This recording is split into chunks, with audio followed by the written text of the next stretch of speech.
Big shout out to everybody at the mattress store.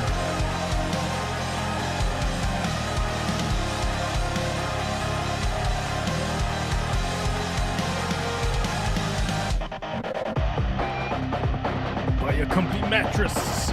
Buy a comfy mattress.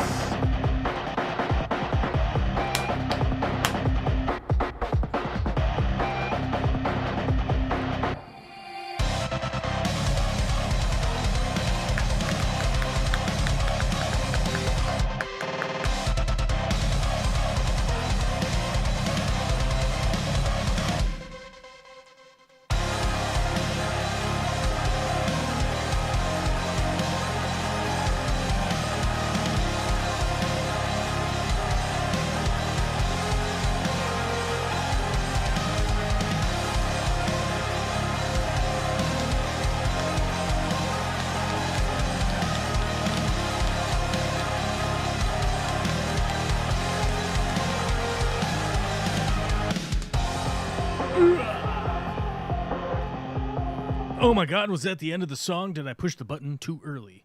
Maybe I did. Maybe I did push the button too early. We do what we want. We do what we want. It's Friday. What's up, everybody? What are you doing? We're having a Friday stream, if anybody didn't know. This is a bonus show. This is a bonus show. We're having a bonus show on a Friday because we had a goal. We had a Super Chat goal. And we've accomplished the Super Chat goal on Monday. And today is Friday. Right? I believe today is Friday. Happy Friday to every single weirdo out there in the world. I have a key on my desk. My 6-year-old daughter gave me this key. Special. Okay. Special. That's a special daughter giving the daddy the key. And she brought it in while I was in a business meeting earlier, and it was pretty interesting. They're like, "Oh, is that your daughter?" "Yep, that's my daughter." Busting in. You know, truth be told, I could have locked the door. I could have locked the door and been like, "No." But, and that's a heavy but, I didn't. So it is what it is. Hopefully they'll all be okay. I think they'll all be okay. I think they'll survive. I think they'll survive an interaction with a 6-year-old. Who knows? Maybe they're the scum of the earth. It's possible. They could be absolute scum type of people that hate children. You know, those pieces of garbage that hate children. Are you one of those pieces of garbage? If you are, stop hanging around this channel. I don't like it. Stop hanging around this channel. I don't like it. If you're somebody that just badmouths kids, which there are people in the fish community here that like to do that. They like to do that. It's their pastime. They refuse to have kids of their own and then badmouth other people that have kids. You know those people. You've met them at the church, right? You've met them at the church. And those people suck. I don't like them. And, you know, here on the Friday bonus stream, D-Rock has committed a heinous crime against himself by forgetting the headphones whilst mattress shopping. It is the new year, so it does make sense that somebody might want to get a new mattress. That does make that actually, that I would say, that's a really good New Year's resolution. I think that's a really good New Year's resolution of like, hey, you know, resolved. We're gonna get a nicer mattress, and then you could just do it, and then have been done. What were those? What were those beds? Hold on. Purple.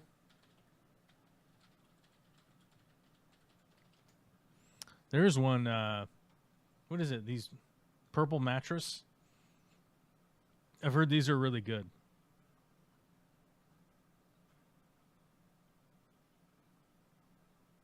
Is this the right one? I think this is the right one. They're on sale. Oh my god. What if you wanted to get a queen size? Oh, they're on sale, but they're $1,200. What's a king? $1,700. What's a split king? What is a split king? Does anybody know what a split king is?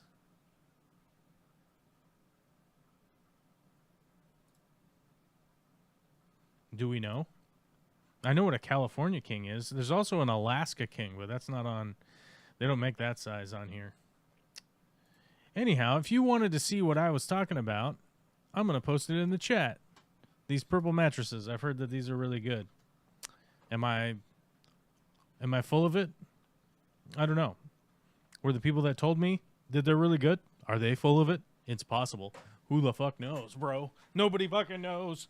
But I've heard they were really good, and you could just order it off of the Amazon link, and we'd get an affiliate. We'd get an affiliate payment, you know, because affiliates, right? Speaking of affiliates, if you go through our Amazon links, we make a commission. Roundabouts these parts. This commission right here link is for a +1 bullet vibrator for women, because we're doing the opposite of Joe Rogan.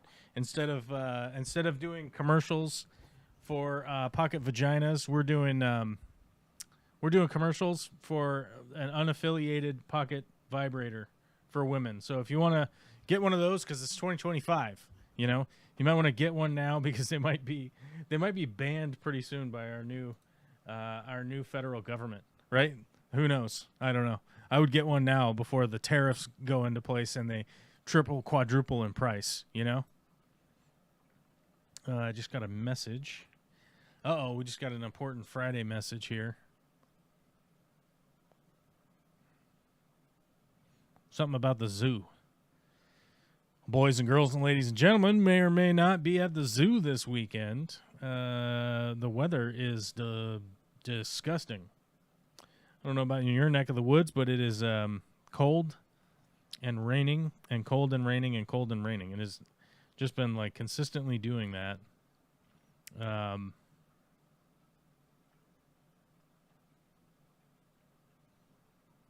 It's been consistently doing that for days and days and days, and it is doing it again today. It's been a weird string of the absolute Pineapple Express rains falling viciously from the sky, just sort of nonstop. You know what I mean? So it's been happening. It's a thing. It's a thing that we're doing up here in the Pacific Northwest, where we get moist AF. You know what I'm saying? We get moist AF, and the moisture is everywhere. Everything, everyone, everywhere is moist. That be do what we do, apparently. Do I do be do. So it's been a rough one, but I've been doing some work outside the last. I did some work outside on Wednesday and digging holes. And, it was a bit much. Your boy was soaked to the core. And I was going to do some other work outside yesterday, and I called it off because I was like, I can't do 2 days in the soggy rain. I mean, I could have, but it was like, hey, this could probably last until next week, right? This could probably last, and just wait until next week, and we'd probably be good to go. Oh my God, Witchy Cat has gifted some memberships, so I shall gift some memberships. How about that? How you like them apples? Boom. You gift 1, I'll gift 5. Jen Yu, Tampa Tom, Ozarquatic Ramen, and Night Owl Aquatics all gifted memberships on a special Friday stream. Bentley Pasco was also gifted a membership by yours truly. Metasaurus says Northeast is about to freeze over this next week. Oh man, I got to tell you, your guys' big freeze is definitely coming.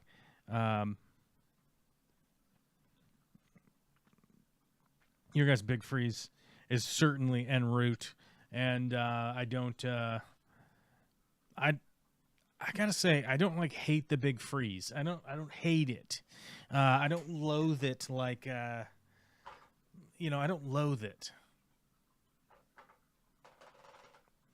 I don't loathe it to the degree that I do the 36 degrees and raining, which is what we're experiencing right now. 35 degrees, 37 degrees. Sometimes it warms up to a balmy 42, and you're like, oh, wow, it must be so warm right now. It's warming my cockles, And then you realize, like, no, I'm frozen. It's probably hypothermia because of the wetness. I've tried to explain it in the past. It's the same thing as when people in the South are like, well, when the humidity gets to 1 billion%, then it's really hot,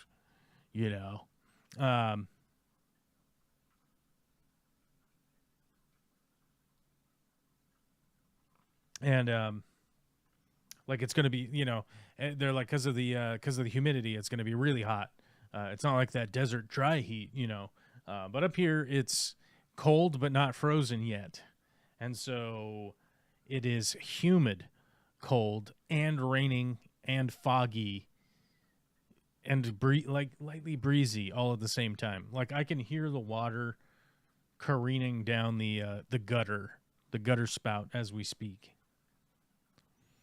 It's going to make me do it one at a time, poopy head. What do you mean? It's going to make you do one at a time, poopy head? What are we talking about? What is going on here? Witchy Cat, why are you not in the green room? You're chatting and I don't understand.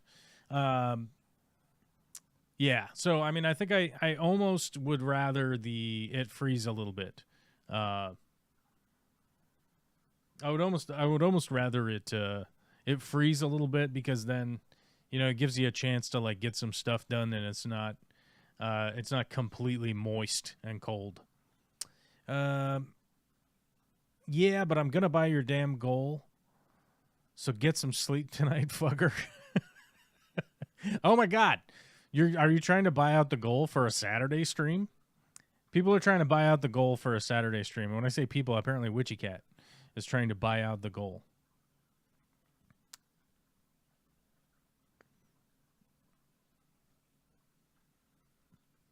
YouTube changed the way they give out memberships. Did they? What did they change? What kind of changes did they make? I've never seen Branton Lightcap in here before. I'm wondering, what changes did they make?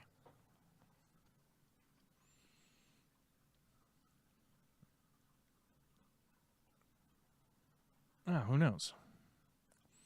Branton Lightcap, hey, first time here. What's up? Yeah, what's up, buddy? I just keep saying it to Branton. I'm just gonna, I'm gonna keep it up. We might as well keep it up. If people watch this tiny segment of live stream, they'll be behind the curtain. You know what I'm saying? They'll know the Wizard of Oz thing of what's going on. Okay, everyone stop chatting. Everyone has ceased to chat. Kiwi Mamo's here, all the way from Down Under, the north of the Down Under. What the hell is New Zealand? Is the New Zealand Down Under? I don't know. Is the New Zealand Down Under? What do they call it?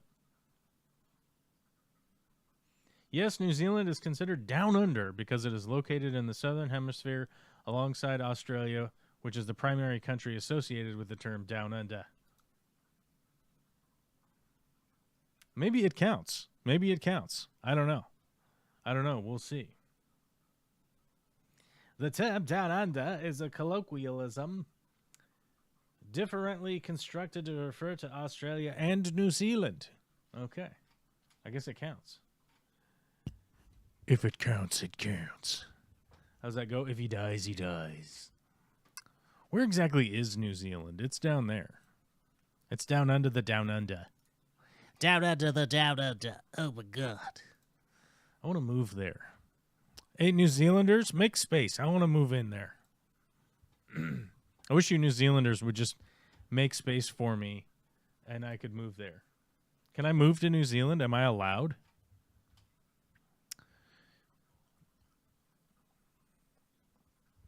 Metasaurus, how much blue light did you run on your Fluval 3.0? I don't know. Let me look at my settings so I can explain it. For whatever reason, like my Fluval lights used to have the Pro setting on them, and they don't have it anymore. And I don't know why.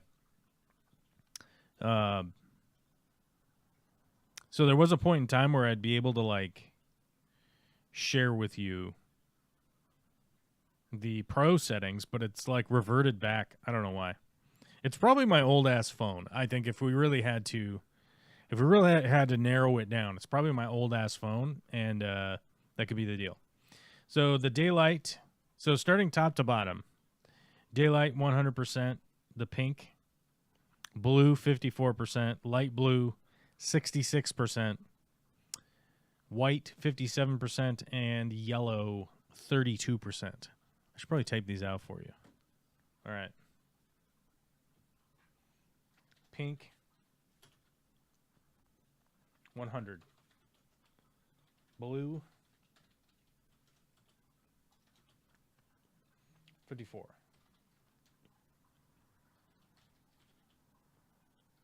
Oh, cold white is what they call it.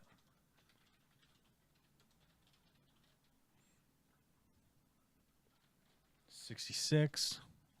What? What do we got here? Pure white and warm white. What was it? 57?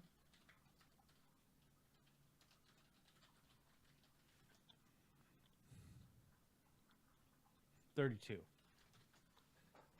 There we go. That's my settings like at the middle of the day, and they ramp up and down. But that's basically what the hell we got going on. You know what I mean? Well, Witchy Cat has gotten us halfway to Saturday. There's another $5. We're at $30. Quick. Somebody take away Witchy Cat's credit card. Or whatever she uses. Whatever payment system. Because then the next thing you know, we'll be up here. We'll be up here memeing and streaming on a Saturday night. What are we going to do? What are we going to do on a Saturday night? We don't even have any likes today. But yeah, that's my settings. I would have liked to have just typed that out much faster. But for whatever reason, when I'm streaming, I can't really type things. Oh, fuck. It's freezing drizzle now. Maybe it's cooling down. I don't know. Oh, hold on. Let me check it.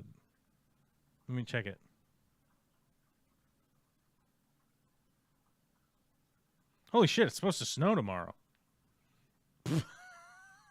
I guess it's, hey guys, you know how earlier I was saying I wish it would get colder. It's getting colder. So, never mind. It's going to start freezing tomorrow. Lows of 19. Okay. The freeze is coming. Batten down the hatches. Batten down the hatches.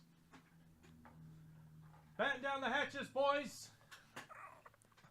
The deep freeze is coming. It's going to be 19 degrees, which is negative something Celsius. What is that? 19 degrees to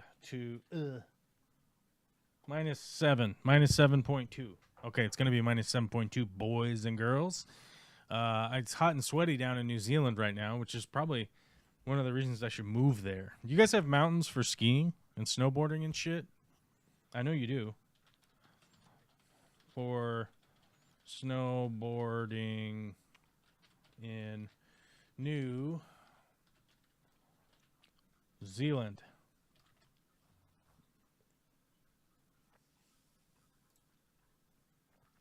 Here are some of the houses. Here are some of the mountains in New Zealand that are good for snowboarding. Mount Hutt. Like Jabba the Hutt? Oh my god, there's like Jabba the Hutt mountain. Fuck.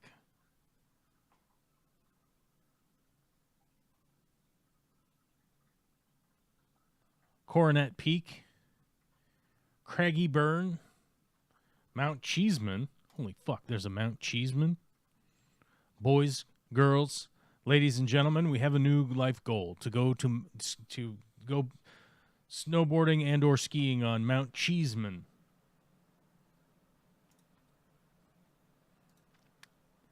Mount Cheeseman, here we come. We're coming to fucking. We're gonna winter sport all over your body, Mister Mount Cheeseman, Mister Cheeseman. Tom says keep it 100. That's interesting. I bought a new 3.0 and it has the pro settings, but my old 3.0s from years ago do not. Yeah, I don't know what the deal was. Like I had updated to the pro on my old lights. So I don't know what the deal was, and I got really frustrated with it, trying to figure out why it wouldn't update to the new app. I don't know why. I don't know why it wouldn't do that, and I was like, you know what I'm going to do? I'm going to set the timer, and I'm going to set these lights to run and stop worrying about it. So that's what I did. Personally, that's not necessarily what you should or shouldn't do or whatever. But that's what I did. I was like, hey, you know what I'm going to stop doing? I'm going to stop worrying about this. And the lights will be set up and they'll run. And you know what they did? They operated problem-free. So I was like, I'm good. I felt like, okay, the lights do what they're supposed to do. We'll just let them do doobie-doo. Although my tank does need a vicious trim on this side. The other side's all trimmed, but it needs a replant. But I'm sprouting some more of the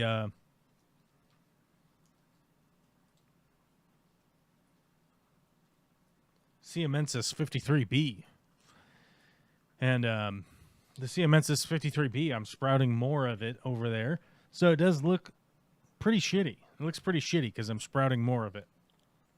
And the way to do that is you let it grow laid down flat. So when it gets really long, when it grows really long, what I do is I put some weights on it and let it grow against the substrate, like flat, with one end like sticking up into the air. And all that flat part, you could call it a rhizome, or it's not correct, stem. There we go. I'm like, rhizome, do you? The stem that's laying against the bottom will start sprouting in spots, and then you can cut that into individual plants and plant them into the substrate, and they will grow out like a plant. Set off my fraud alert. I guarantee you set off your frog alert. Somebody or your frog alert. I guarantee you set off your fraud alert. I bet you they thought you were like sitting on your phone or something and pushing super chats into YouTube channels. Where was it? Tampa Tom was saying that they love digging holes. Where did they say that? They said that earlier. Who said they love digging holes? Somebody said they love digging holes. Tampa Tom loved digging holes. Okay. There it is right there. Truth be told, my brain's still working enough to remember that.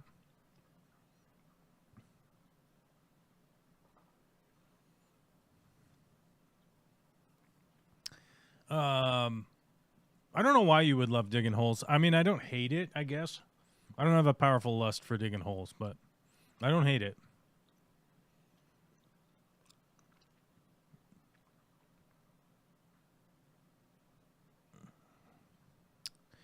Brandon Lightcap says, what they've done is people can now be gifted a membership 1 or 2 times. I haven't figured out which, but after that, you can't receive a gifted membership to that channel. Oh. Like it's going to process to some other person? Okay. I mean, it makes sense because like some of the channels I listen to a lot while I'm working, I get gifted memberships to them and I don't ever buy a membership, you know, and I keep getting gifted memberships to it. And it's probably similar. They're thinking that that's the problem, you know, but it's like, because I don't need a gifted, I don't know. I'm guessing that's what they think, is that like people are getting gifted memberships, but then they're not becoming a paying person, I guess. Would be my guess if I had to wager like why the fuck they would be doing that. Q Mamo says, yes, ski field's a couple hours from me, Coronet Peak and the Remarkables. We didn't see Coronet Peak on there, did we? What happened? Oh, I think I closed that window. See, this is why I'm not supposed to close windows. Snowboarding in New Zealand.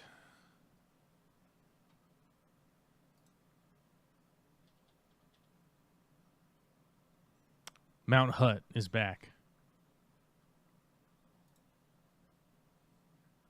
There's an Oahu. Holy shit, look at that view. Yeah, I want to move to New Zealand for these views, man, I'm telling you. Although I guess I have pretty epic views here too, but look at these fucking views, man. I want it.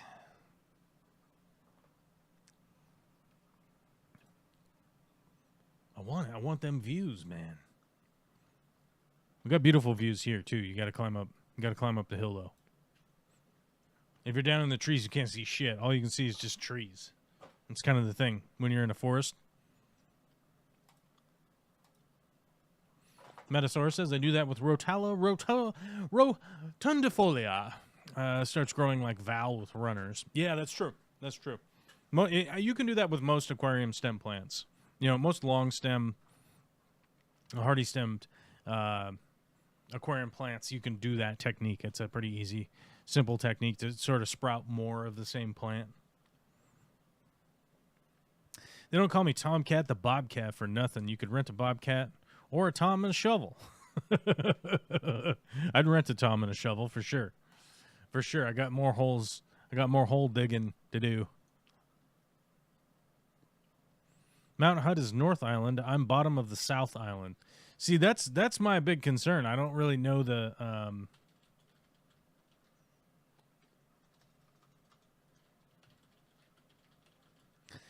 geography.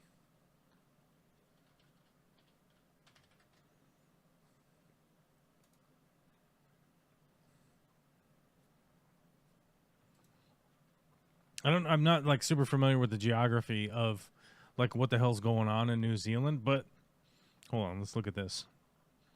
We'll look at this together because we're a bunch of weirdos. So like there's the satellite image of New Zealand. So it's like you've got this mountain range here, which obviously is good for snowboarding and skiing, right? What? How do they have snowboarding and skiing up here though? Maybe this. Oh, there must be like mountains up in here. These are all mountains, right? Or are those just clouds? Are those clouds? Is this a volcano? This looks like a fucking volcano right here. Is this a volcano? We need a better map. Okay, this satellite map is cool, but we need a better map. Oh, it got bright. It's not in dark mode. Oh, where's dark mode? Appearance. With dark mode. Oh, there we go. Oh, we couldn't. Damn my eyes.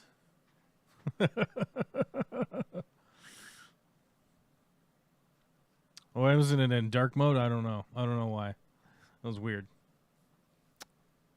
That's a volcano. That's the Remarkables.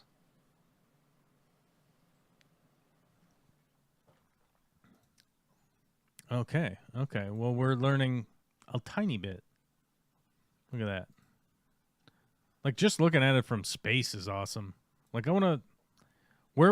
if I moved to New Zealand, where would I live? Where would I want to live?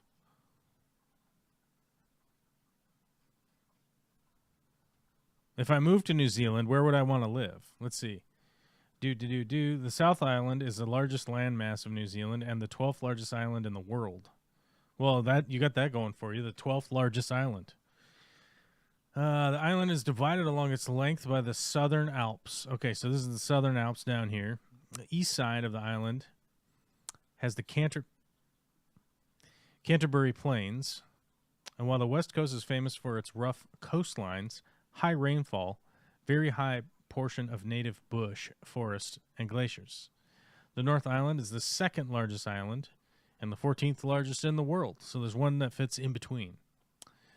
It's separated from the South Island by the Cook Strait, with the shortest distance being 23 kilometers, otherwise known as 14 miles. The North Island is less mountainous than the South Island, although there's a series of narrow mountain ranges. Although a series of narrow mountain ranges form a roughly northeast belt that rises up 1,700 meters, otherwise known as 5,600 feet. Much of the surviving forest is located in this belt and in the other mountain areas and the rolling hills. So North Island has many isolated volcanic peaks.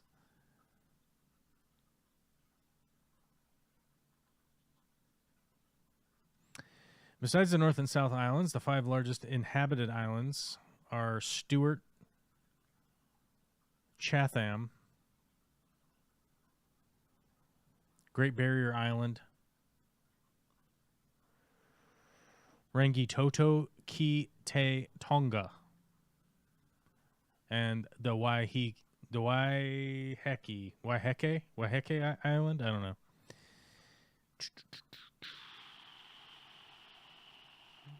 Where would I want to live? Because I want to live like where some people are, but like, you know, not too many. But I want to be able to go to the mountains, and I want to go into the woods.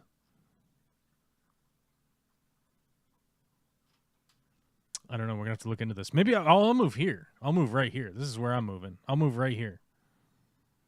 I'm going to move right here. Right there. Right there. Right into those bushes. Right there.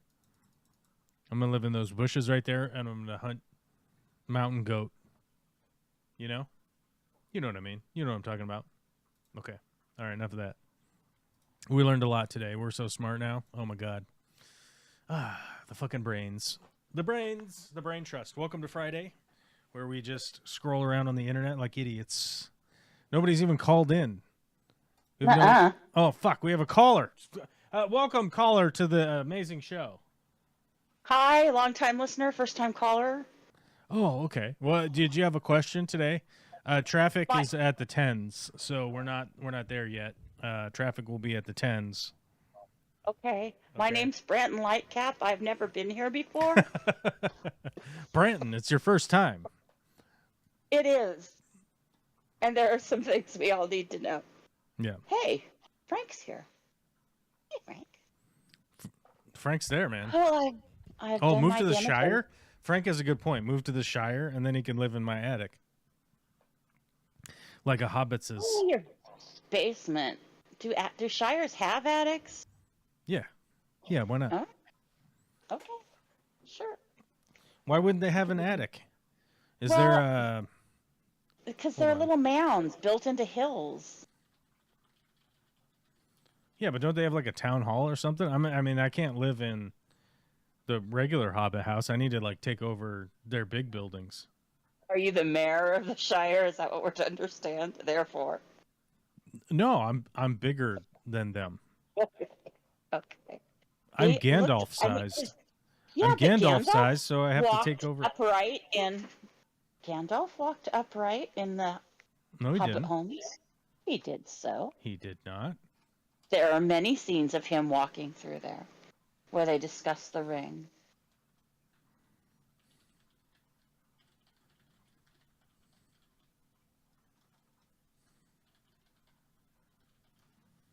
What are you talking about? He's bent over. A woman built a replica of that house here in Eastern Washington. Look at this. Right here. He's Gandalf-sized.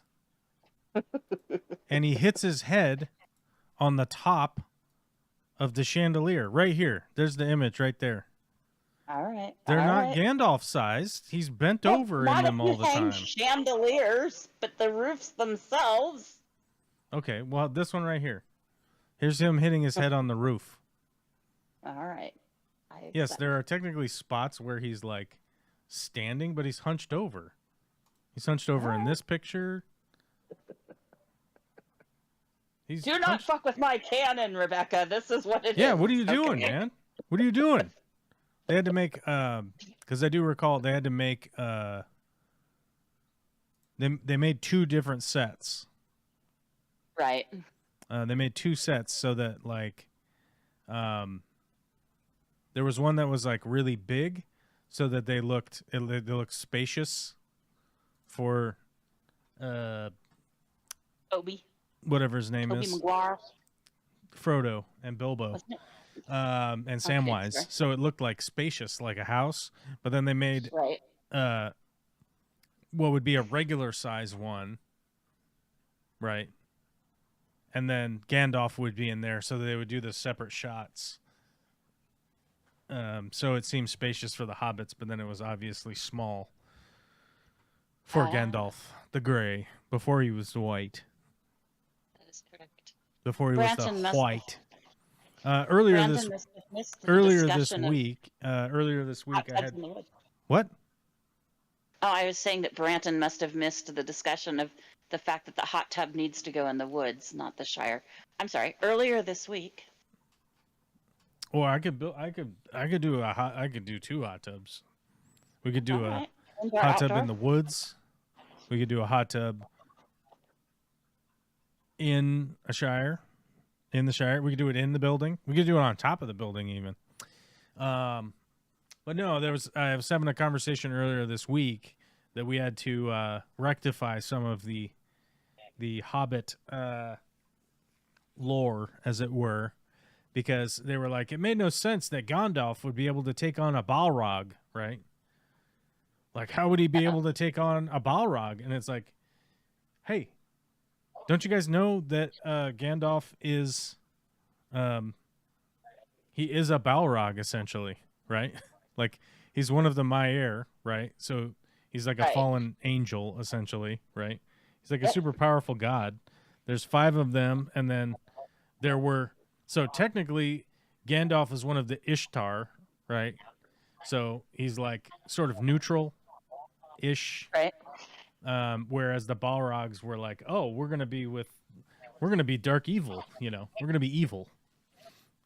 So essentially they were like, oh, we're the bad guys and those are the good guys, essentially, right? Like Radagast was one of the Maiar, Saruman, not Sauron, was one of the Maiar, and then who else was one of the Maiar? There was the Lady Witch, the Lady Wizard.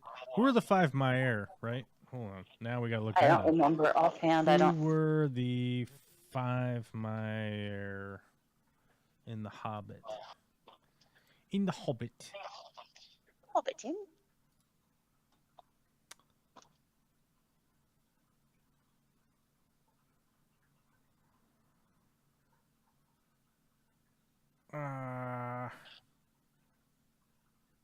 Iwindil. Yeah, Iwindil became known as Radagast the Brown. Kurumo became known as Saruman the White. Alatar, Amaya of the Valar, blah, blah, blah, blah, blah. That's the one that we don't know, the Blue Wizard one. That's the one we don't know. There's 2 blue, apparently. And then Olorin, known amongst the elves as Mithrandir, and among the dwarves as Tharkun. Olorin is also known as Gandalf. The one we don't know is the blue one, the Alatar, Maiar of the Vala. Ithrin Lewin is what it says. Were the 2 Istari, and then let's see what the other one is.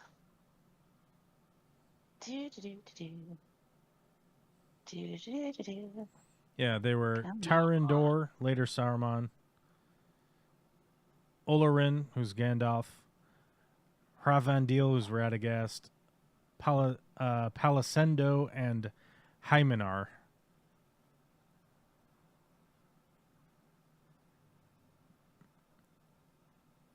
Yeah, those are the 5 guardians, and then Melian was the 6th, the guardian.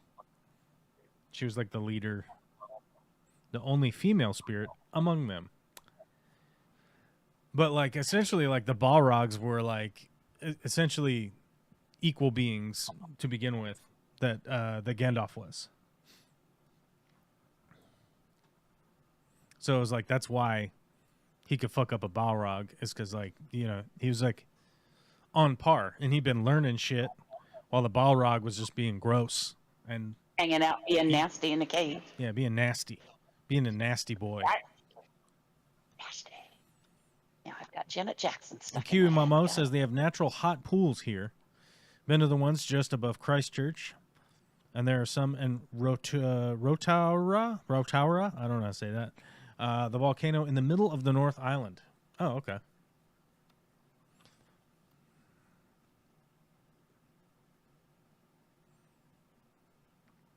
Pronounced Hickey.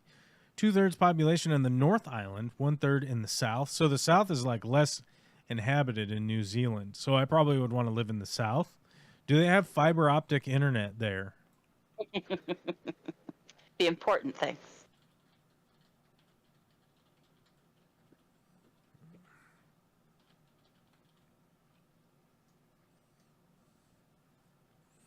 Is it important? Yeah, it's pretty important. Yeah, I was not judging. Oh my god, I don't have any liquids to drink. Oh, his nose. As of 2018, there are 829,000 DSL connections, down from 1.3 million. 44% of the broadband total, and 589,000 up fiber connections, up from 105,000. Oh, so New Zealand has been prioritizing it. Most connections are at full line speed, although there's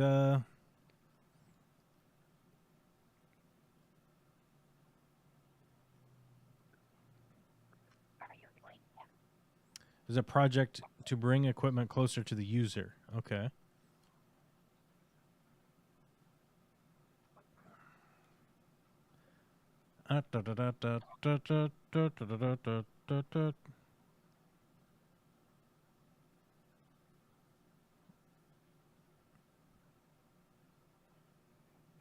Oh, so the project was completed in December 2022, bringing high-speed fiber broadband to 412 towns and cities with an uptake level of 73%. Residential plans were between 30 and 10 megabits a second.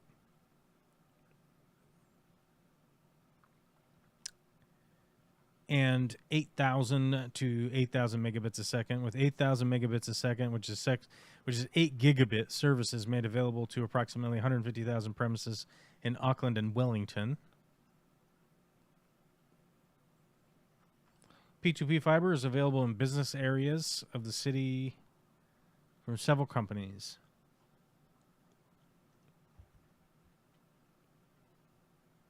Ooh. One New Zealand provides 2G and 3G coverage to 97.6% of the population, 4G LTE coverage to 96% of the population, and 5G coverage in select locations. So that's similar to US right there. Mm-hmm.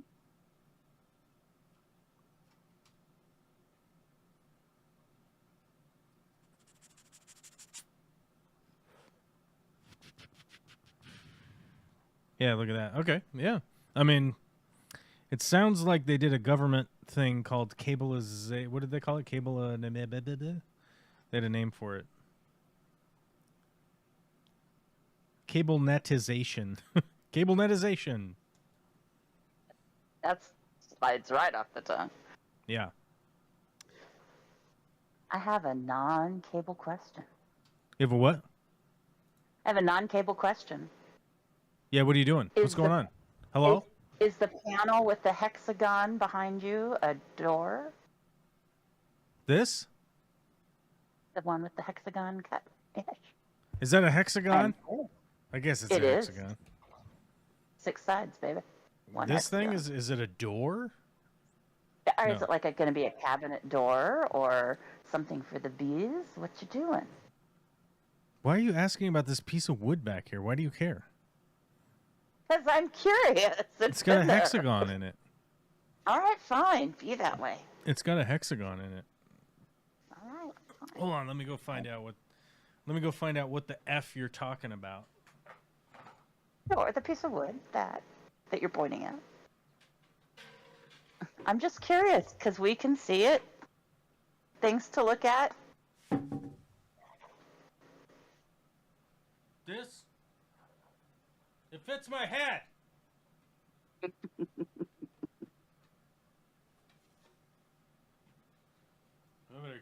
better get that out of sight. This is very secret. Oh, did not realize. Very Hey, it's perfect. Quit looking at my fucking secrets, goddammit. Well, It's not a secret. It's actually just it's a router table. So that hexagon fits an insert that bolts in there. And then my router comes up from the bottom. The router comes up from the bottom. And then you route the shit out of stuff. And it's much bigger than the original router table was. Because the original router table was like maybe 24 inches. Maybe. Mm-hmm. I don't know. Wide. And this is, I don't know, 6 feet or 7 feet, or I don't know what the hell it is. Longer. Right, so you can hold longer wood on it without it. It's longer. Falling there. There you go. Oh, that's what. Liking it. That's what she said. baby. What's going on with you, man? What's happening up there? I saw a post that your delivery driver drove into a fucking snow berm. Yeah. Well, sort of. I'm not quite sure what he was doing on that road, why he chose to be on that road, after giving explicit instructions not to be on that road. Yeah, sounds like he came up the back road. Kinda. He took one that cuts across from point A to point B. So neither of which were maintained. He got off the maintained road to I don't know what. So when you drive past a sign that says this road not maintained in winter, maybe you should turn around and choose another option. Go the other way. Yeah. Yeah. So. Yeah, I mean, I know right where the guy was at, and I'm like, I could help, but I'm not at least 5 hours away, so I'm not gonna. Right. Yeah, I know. I would never. Plus, there's no cows, so why bother? Yeah, why bother? I don't have anything to run into. So. And by the way, some people would say, "Oh, well, you could run into a tree or a telephone pole or something," and I'd be like, "That's not a thrill." Okay, so no, I'm not into it. I'm not into it because it's not a thrill for me to run into a tree or a pole. You know, I can't put it in the back of my truck and stash it in the freezer for later. It's thrilling for me to run over a cow. You know, run into a cow, not over. Run into a cow at slow speed. Yeah, I don't like that. And running over them would be tough. It would be tough, dude. It would be tough. Much bigger truck. It'd be tough sledding. I would need a bigger truck. Yeah, we're going to need a bigger boat, you know? It's our shark. Possibly more guns, but that's a different movie. Our shark. Super shark. You're getting lower. Are you lowering your chair? Yeah, I'm getting low. Just wait till I get real low. There we go. Just the hair we're looking at. Yeah. There we go. I got it. All right. Welcome to the internet. Oh wait, where's the lever? Does this one? I don't think this one does it. Does this one do it? Ooh. I don't know if this one goes back or not. There's too many levers down here. I can't figure it out.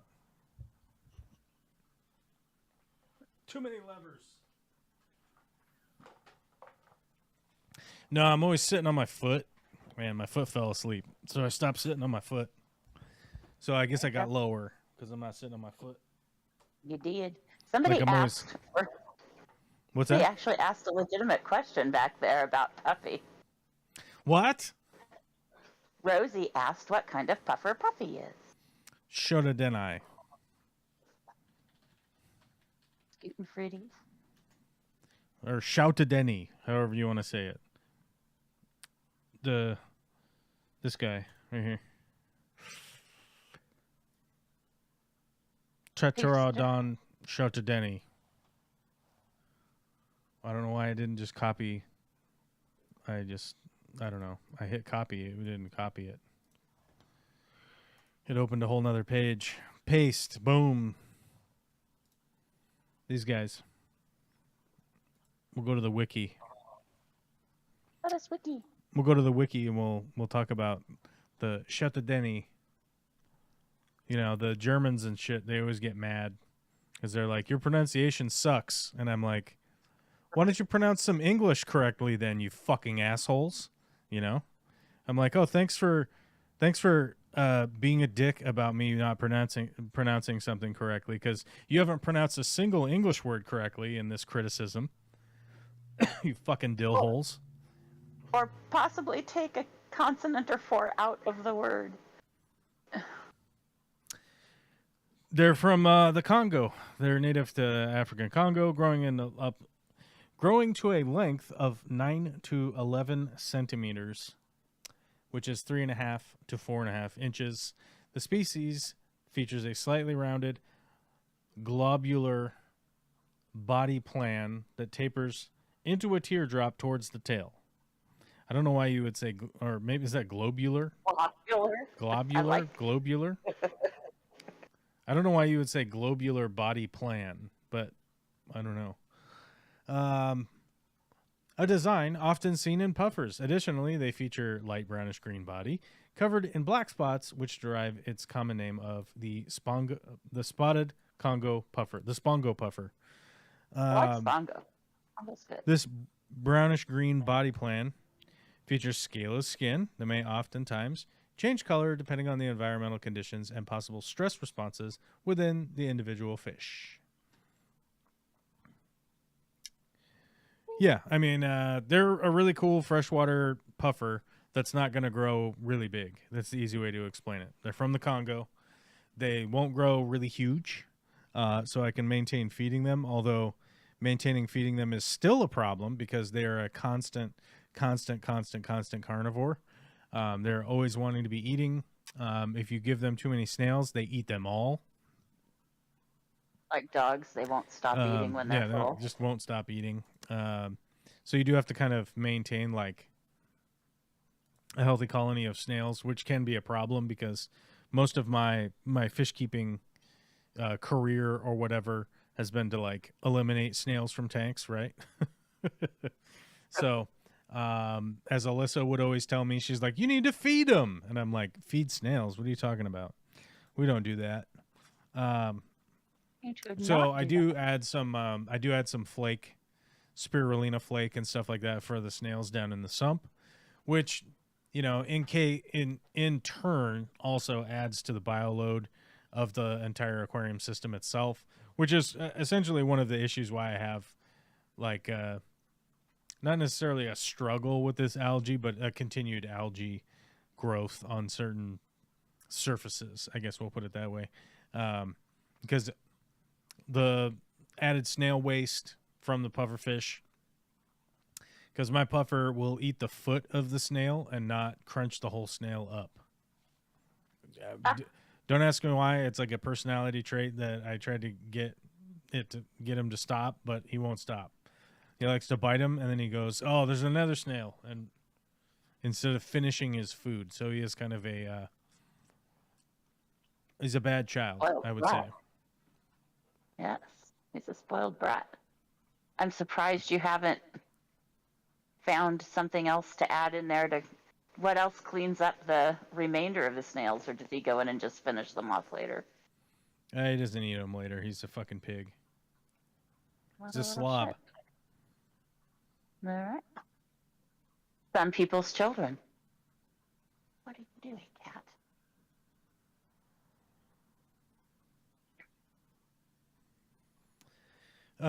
The thing is that like, you know, in the wild, nobody cleans up with them, cleans up after them. So they don't have a care to do that.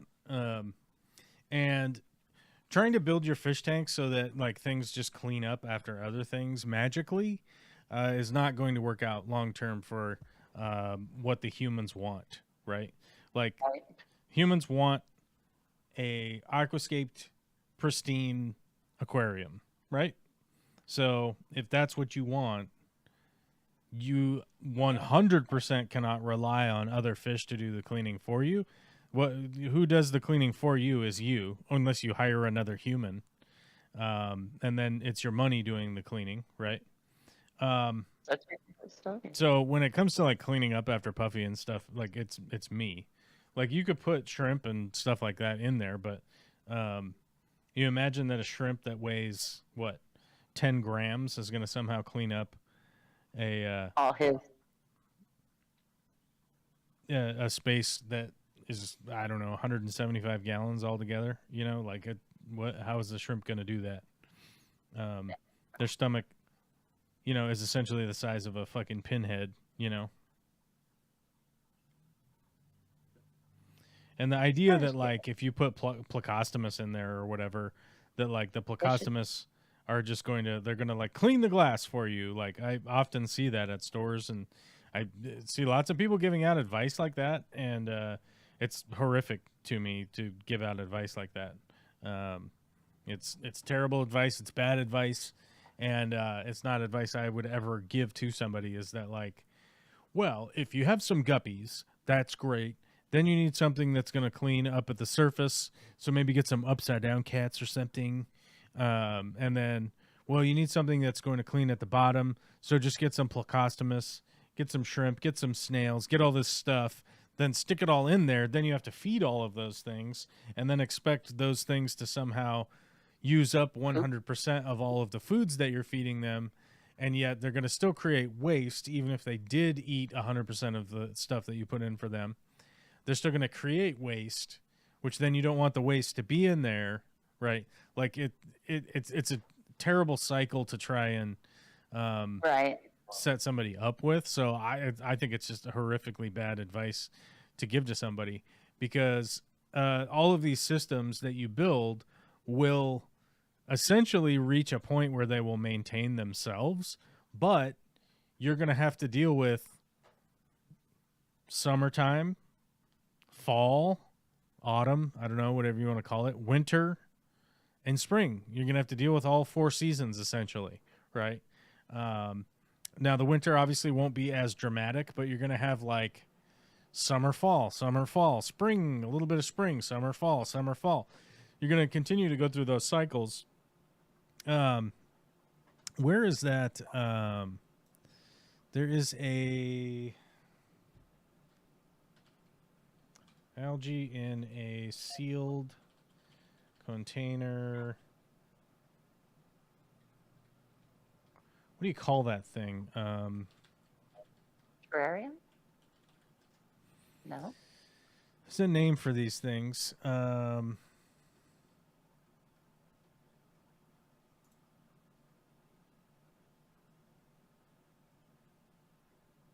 Biosphere, I think.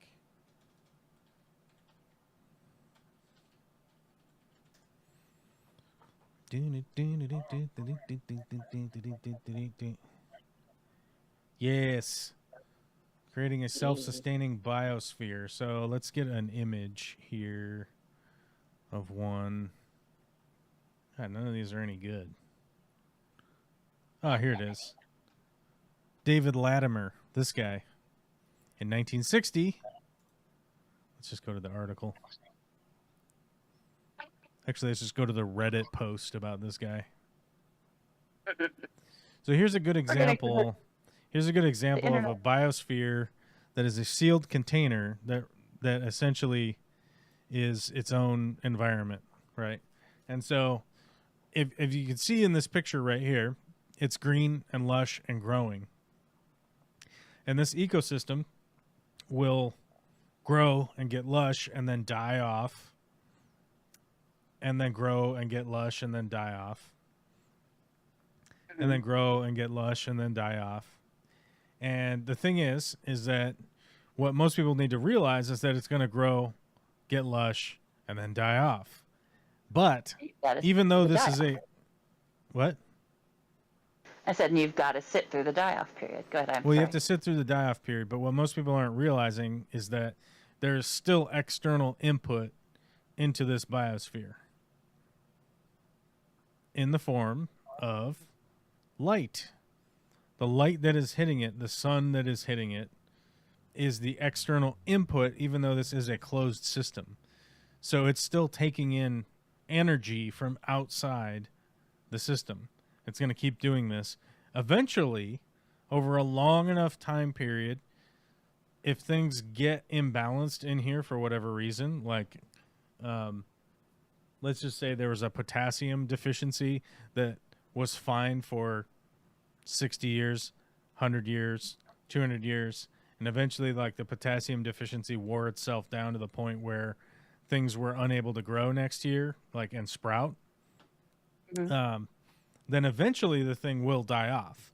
But the funny thing is that like if you build a thing that's lifespan is longer than your lifespan, right? It doesn't matter because then it lived forever. It lived for the whole time that you were alive. So essentially for you, it lived forever, right? Because after you doesn't matter because you're dead, right? Doesn't matter anymore. So you can do this. You could potentially do something like this in your aquarium and just make an ecosphere that just continues to live on its own right. But like even my aquarium here, there are multiple inputs every week that are from outside the aquarium itself. Food, right?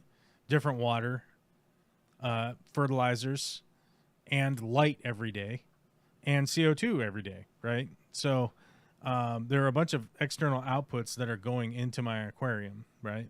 So that's the thing, is that like you could build an aquarium that's like, oh, it's self-sustaining. Everybody cleans up after everybody, and it's just going to keep doing that. It's going to do that for a period of time.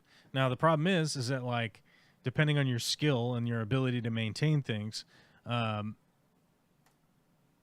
it's eventually going to go through different seasons, and you're probably going to get pretty fucking irritated by the fact that like a whole bunch of your plants died off, even though that's the cycle for them. So then you're going to be like, oh, I got to do something because all the plants died, even though the reality is like if you do build a closed system like that, the best thing to do is nothing, right? Just let it be exposed to sun and let it do its thing. And like Neil deGrasse Tyson has one of these apparently in his office, and they had a post about it a while back, a couple years ago, that they were doing construction on the office where he's at, where I don't know, wherever he works, and the construction workers put a cover over the biosphere to keep it safe while it was while they were doing construction. Retro. Which means no light got in. So, yeah. And with no light getting in, you don't have that external input anymore. You need the external input of the energy. Just Bob is here. Best wishes to all from Holland. It's a late night in Europe. Late night in Europe, my guy. Well, thanks for coming out. I appreciate it. Or I guess thanks for staying out. I don't know. Most of the Balrogs had been destroyed/dispersed in the previous war. The few that had survived had fled and hid in the deep spaces.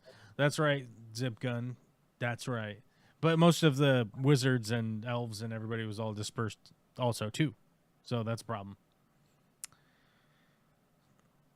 I mean, that's you know, if you believe in those things, right? Right. That's a question. That's our poll for the day. That should be our poll. Start a poll. Okay. Oh, boy. Rosie wants to know what else is in with Puppy.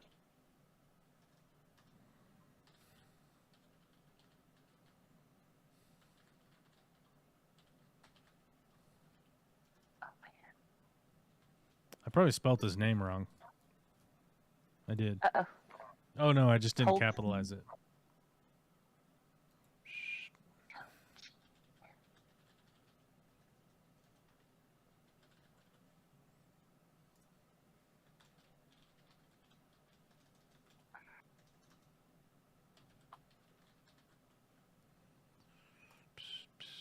Let's see. Let's see what happens here. We only have like 17 people here. So technically, we will solve a tie, right? We would solve a tie. If we only have 16 people, then shit, what are we going to do? If it goes 8-8, we're screwed. Aubrey's here, says, oh, a large glass vessel. That's right. That is a large glass vessel. I wouldn't mind one myself. I'd probably put stuff in it, like trinkets. What other livestock do you have with Puffy? Snails and a bunch of guppies. Snails and a bunch of guppies, Endler guppies. That I got for free from Alyssa Bentley's house. I got all of her ones that she said were ugly. Not necessarily ugly, but like culls. Wrong characteristics for what she was breeding for. I just take her culls if she doesn't want them.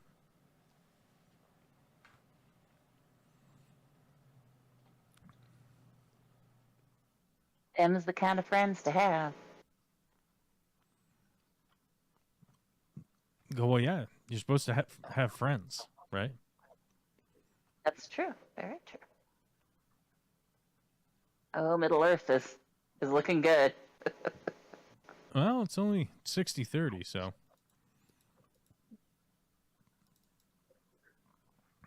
I think I would choose to live in Middle Earth. It just seems more exciting and less capitalistic. Capitalism seems to exist, but not at the extreme end of the spectrum that we're on right now. It's not the driving force. Yeah. I know earlier in the week on Monday, somebody was asking me about Hassan Piker. I forget who it was. You know, they were like, well, they listen to Hassan or whatever. And I did think about it over the week. And I realized, like, one of the big things that irritates me with, you know, these figures like Hassan Piker or like Asmongold, for instance, like, those are two perfect, like, examples of, like, closet-dwelling trolls that just live inside every day, all day, never engage with the real world all that much, and just they go on stream all day long, and then they suddenly have these like hot takes on things that don't make any fucking sense. Right. Asmongold himself is so detached from reality. To hear all of this like crazy commentary that he's been coming up with over the last 6 months is beyond the pale. And at this point, I think he's probably I don't even know what to like quantify that guy as at this point, but he's clearly like way off the deep end.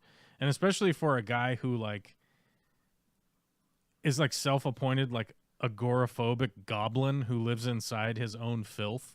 Like he hasn't cleaned his room in like he hasn't like left his room or cleaned his room in like years and years and years. And it's like people are taking life advice from this guy. Yeah, it's very bizarre to me. And then people are taking life advice from Hassan Piker, the guy who's like supposed to be this extreme communist, right? You know, power to the people, you know, equality for everyone. Like we should all live in a perfect, equally distributed resource country, right? So every person gets all the exact same stuff and everything. And he doesn't even do that with his own workers. Like, it's fucking insane. It's totally crazy. You guys like living in a $5 million house with driving, maybe not specifically a Lamborghini, but like cars that are equivalent to a Lamborghini, spending like $10,000 on t-shirts and shit. Like, it's fucking crazy. And then people are like, yeah, communism. Yeah, he's so good. You know, you're like, what the fuck? What? How are people falling for this? Like, the dude's wearing $30,000 worth of clothes right now. What are we talking about? You know, like, it's insane. Yeah. Metasaurus says, not to mention they both live the easiest lives imaginable with no reference to what life is like for someone who works for a living. Yeah, it's one of those things. Like, I think Asmongold still lives with his parents, correct? Like, he's never left his parents' house. I don't know. How old is he? Like 40? 35? All right. I don't know. He is not like a 20-year-old.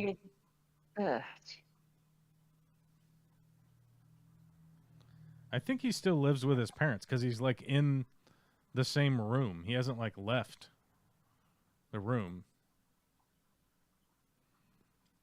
It's like the same room. Like he has like peeling paint and garbage all up in it. Ew.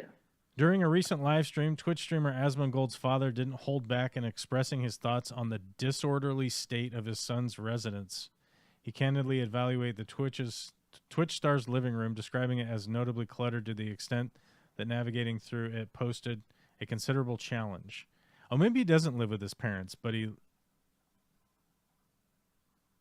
maybe he did move out, but he basically, yeah, I don't know. Maybe he doesn't live with his parents anymore. Maybe he just lives in a dump. But as far as I knew, he like just is in his parents' house. I don't know.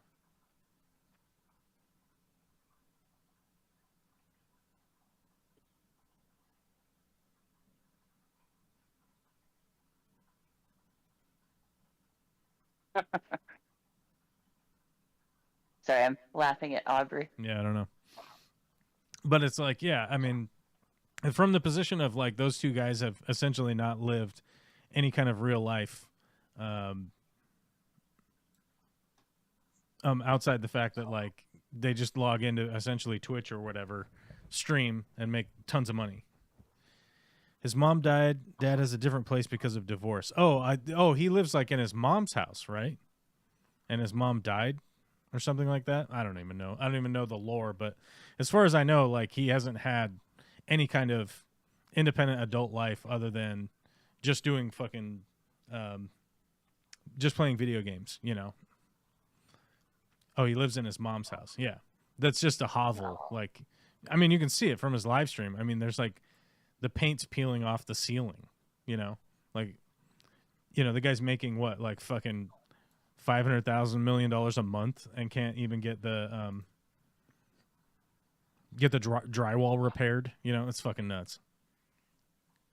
Well, there'd be dust in his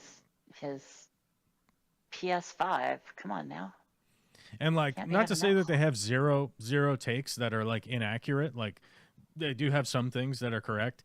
It's just when you get down to it, it's like, are you trying to have to weed through the chaff of a big pile of nonsense and then get your advice from somebody who is not even like doing well in their own life, just from a very simple standpoint of like, do you live in disgusting filth? Like, oh, I wouldn't want to emulate that. Right. Are you an insane capitalist that buys and spends all of your money on these insane luxury items and yet go and tell people that like communism's the best, right? Because if you're doing that, if you're going out and telling people that communism's the best and you're at the top with all this money, it's just it's just a different form of oligarchy, right? It's one oligarchy for the other, right? You're just advocating for an oligarchy, right? And we already are ending up with that in capitalism now, but at least we still have the opportunity to try and right the ship, you know? Whereas communism, they didn't. They just sent you straight to the gulag, right?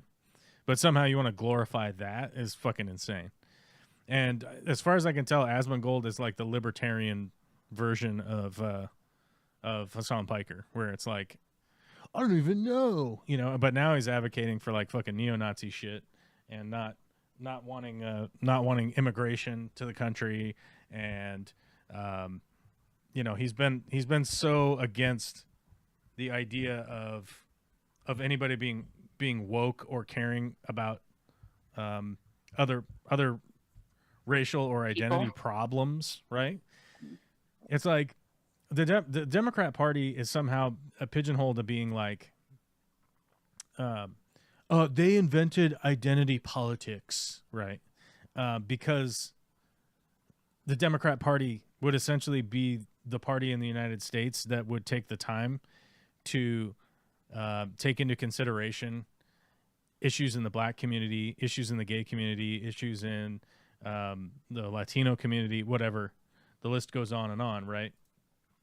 Mm. That somehow was the introduction of identity politics, and yet, strangely enough, the ones that are constantly profiting off of and bringing to the forefront identity politics are the right-wing crazy conservatives, like, for instance, Rush Limbaugh, who spent 20 years yammering day after day after day about how, like, all of your kids are going to get AIDS from gay people, because God sent AIDS to kill the gays, right?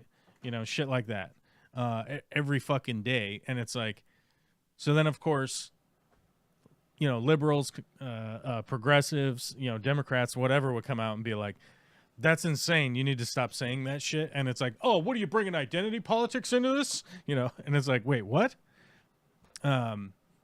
You know, I mean, how many right-wing insane people have been talking about trans people, right? Like, Right. Even Donald Trump ran an ad. Hold on, let's find that ad. He's for, what was it? He's for you, she's for them ad. Oh, yeah. She's for them, they, he's for you. That was it. Oh, you can't even find it now.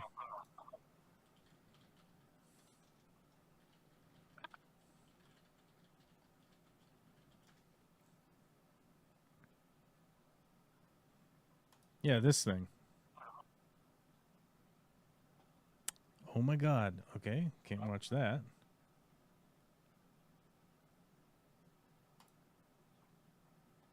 Well, Trump has released his first television. Oh my God, why does it have to be a CBS? Ever so of it before, but It's a CBS video. That doesn't help. Where is the ad? I don't know. We can't find it. I guess we could try to find it on YouTube. She's they, them, and I'm for you ad. Okay. So we have to go on YouTube to actually find it? Probably been taken down everywhere else. Yeah, it's probably I'm sure been there's taken. a digital version of the. I'm trying to find political it. song. Yes, I'm trying to find it, and I'm guessing it was probably taken down because it's a political ad. Yeah. And they're sort of required to take that down after the campaign. I don't know. I guess maybe I should have saved it. I wouldn't have assumed that it would be impossible to find, but essentially Donald Trump spent, you know, tens of millions of dollars running an ad that explained Kamala Harris is for they, them, and Donald Trump is for you, you know, and the whole ad was crafted to appeal to, you know, white middle Americans, right? And that, oh, Kamala Harris is going to make your kids have blue hair and want to be lesbians, right, or whatever. You know, they spent tens and tens of millions of dollars, and that was like what, a month ago, right? And so to somehow be like, oh, the Democrats are about identity politics. It's like your fucking presidential candidate ran on identity politics, period, right? That like, where they tried to act like Kamala Harris was only for these very small groups, to represent these very small groups, and it's completely obscene. And it's completely obscene that we've somehow twisted that in the United States, and it's been twisted by, you know, billionaire fucking oligarchs that are just dumping millions and millions of dollars into convincing people.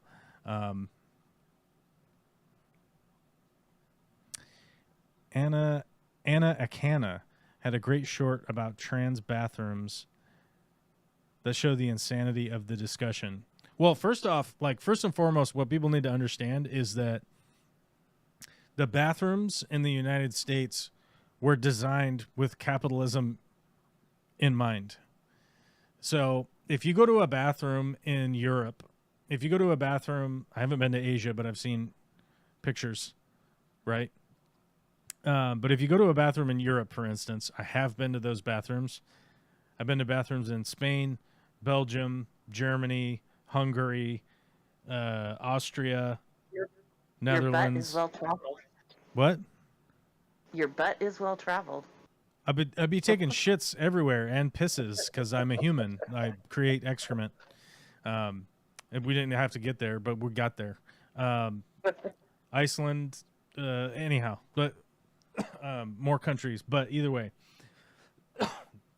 most of those countries have what's called a floor-to-ceiling door. Let me show you what a bathroom in the U.S. looks like. U.S. bathroom doors. U.S. bathroom doors look like this. Just to show you. I'm going to show you what these look like. U.S. bathroom doors look like this. There's a big gap at the top. There's a big gap at the top here, and it's open air up top. Let me make this bigger so that people can understand. See this? There's this big giant gap at the top, and there's a big giant gap at the bottom and on all of the sides down here at the bottom, right?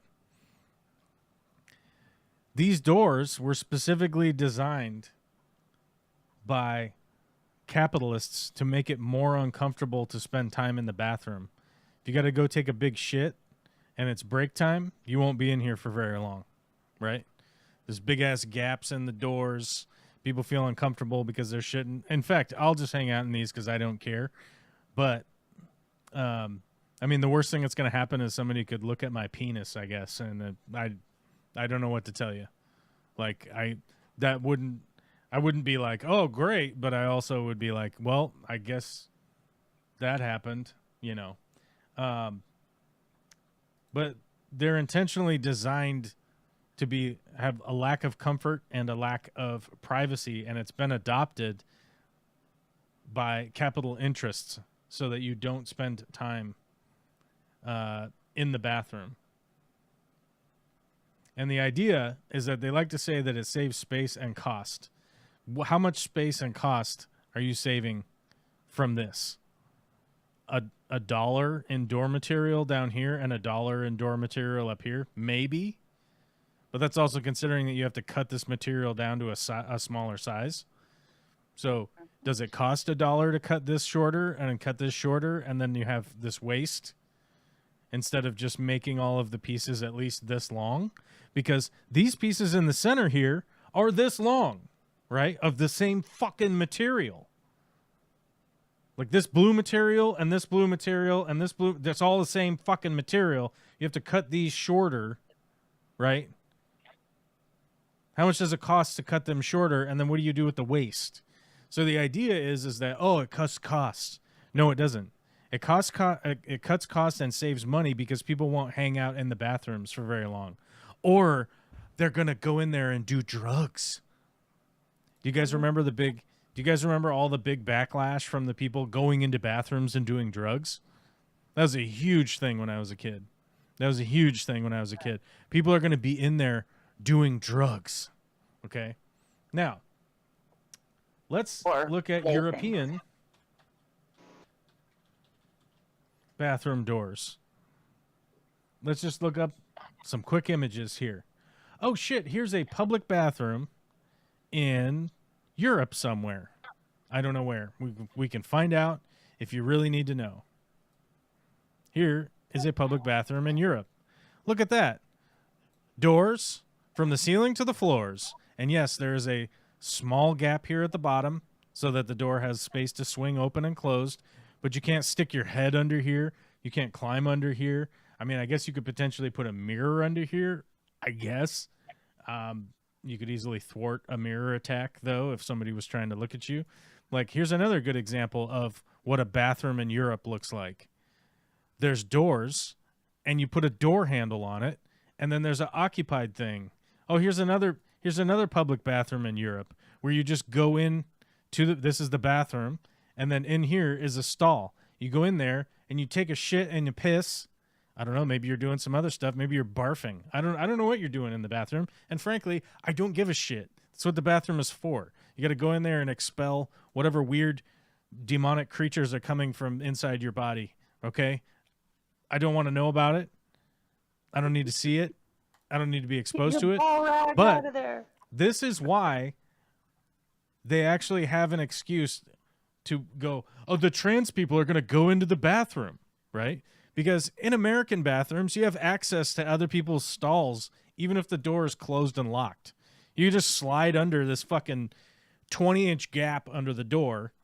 I don't know how many centimeters that is. Probably 1,000. It's probably 1,000 centimeters.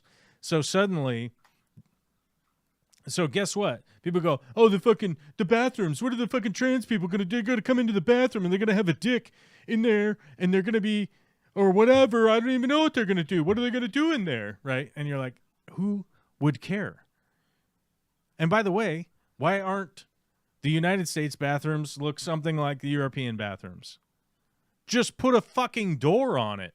Like, I don't understand how this is an ongoing thing. When they go, oh, it's because it's supposed to save money. Like, save whose money?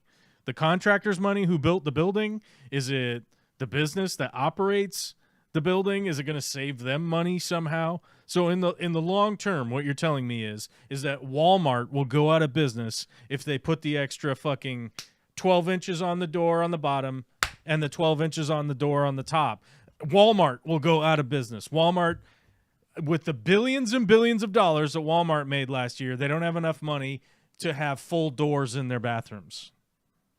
That's what you're telling me. Is that what you're telling me, America? You fucking assholes. It's so fucking petty and stupid that it's unbelievable. But the whole reason that those uncomfortable bathrooms were designed in the first place is so that workers wouldn't spend extra time in the bathrooms. That's solely the reason. It is not to save money on the door or the materials for the fucking door. Somebody, please show me something in the United States where the cost of building was a concern. And I will point you at 1,000 other instances where nobody gave a shit how much it cost to build the fucking thing because they knew they would extract money out of it for the next 30 years, right?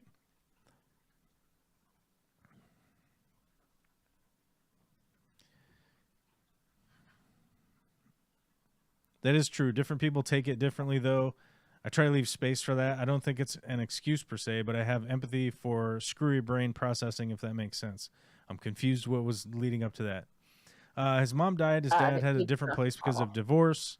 He lives in his mom's house. I've seen a picture of his computer desk. It's disturbingly gross. Yeah, Asmongold is disturbingly gross. Yeah, there's just empty food and mold shit growing all over the place. Every image I've ever seen of his space, which is why I've seen some of his content in the past, and I was like, oh yeah, this seems at least kind of interesting and kind of entertaining to listen to. And then you realize like this man is living in a hovel, and he does a podcast with the other people. Like what's her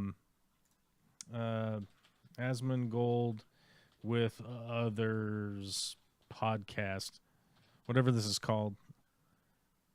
The Steak and Eggs podcast he does with who does he do it with? I can't remember their names now. Emiru and Tectone. And like Tectone is pretty funny. He's like an outrageous shit poster kind of guy. He's pretty funny. And Emiru is definitely I'm probably saying her name wrong or whatever, but she's definitely interesting too. And I've listened to a bunch of the Steak and Egg podcasts. And the reality is that like, if anybody is trying to emulate like Asmongold's behavior in life, like I feel really bad for them. Because he does have a bit of a brain on him, sure. But he's not utilizing it in any way that makes any sense in having a life. I mean, he realistically has no personal relationships. They're all online relationships, and lives in a probably bug-infested garbage hovel, and to the point where they like take him out in public, and he's just like so incredibly uncomfortable to, like go to a store, you know, and you're like, what the fuck? Like, how would anybody want to emulate this guy's behavior? But the reality is that like people want to emulate his behavior because he's made a lot of money, right? Because we always put anybody that makes a lot of money way up on this pedestal, a million miles up into the sky, so that there's some kind of untouchable godlike figure because they've made a lot of money, right? A perfect example of that is Elon Musk. The guy's a fucking monumental piece of shit, and he's literally like what, our vice president on accident, right? Even though he was never, no one has ever cast a vote for this man ever. right? Presidential And sidekick. yet he is essentially buying himself a fucking presidency by influencing with money, right?